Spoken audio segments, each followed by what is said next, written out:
Grabe mga paps, sobrang ganda dito. May ganito pala talaga sa totoong buhay, no? Akala ko sa mga picture at gawa ng AI lang makikita to. Good day mga paps, ito na nga pala yung part 2 ng pagpunta namin sa Barangay Taliktik. Bali na kompleto na kami dito kaya marami na kaming pumapadyak. Ang ganda ng setup ni Idol, oh. Ang linis tignan. Bumagi yung pagkakamat ng frame sa gamit niyang fork. Pero mas maangas yung bike nito, pakinggan nyo kung bakit.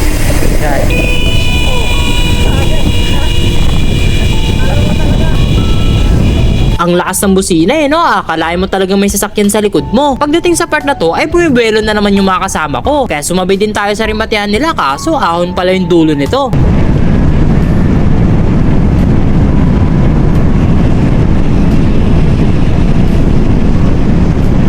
Babaan na tong mga to kaya kinargaan ko na din para di tayo maabutan.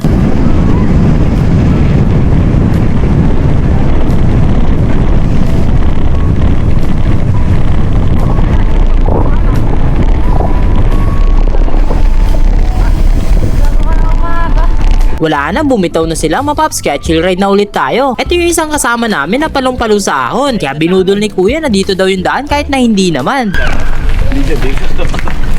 Sige.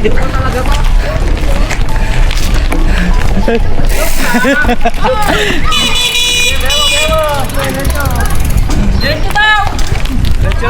Uy, belo lang! Matumito ka! Wala kaya! Pagdating sa part na to ay paganda na ng paganda yung mga view. Tapos naisipan namin akyatin to kaya susubukan ko kung kaya ba.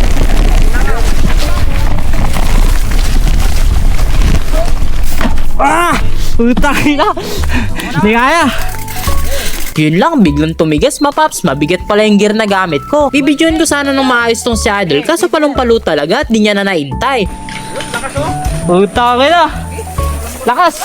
Taas ng cogs niya. Solid, naka-rigid pa yan. Sunod namang sumubok kahit itong si Idol kaso ganoon din yung nangyari katulad sa akin. Kaya papakitaan daw tayo ni kuya kung paano daw to akyatin. Ayan na!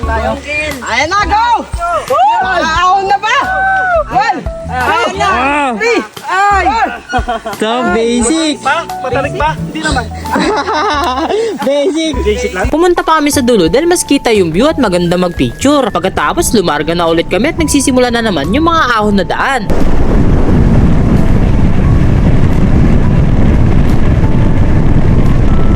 Sa kalagitnaan ng ahon ay biglang naputulan ng kadena si kuya. Kaya kailangan ko magmadali para habulin yung ibang kasama na may gamit. Pagkalusong namin dito ay biglang may lumabas na maraming aso.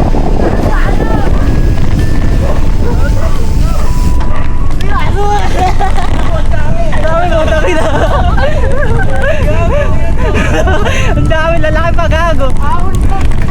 Totoo pala talaga na bibilis ka sa ahon kapag hinabol ka ng aso. Andito na kami sa Barangay Butaw at napahinto muna kami. Binalikan kasi yung naputulan ng kadena tapos bigla namang naplat tong si Idol. Palusong na kami sa part na to tapos nagulat ako sa nakita kong ahon.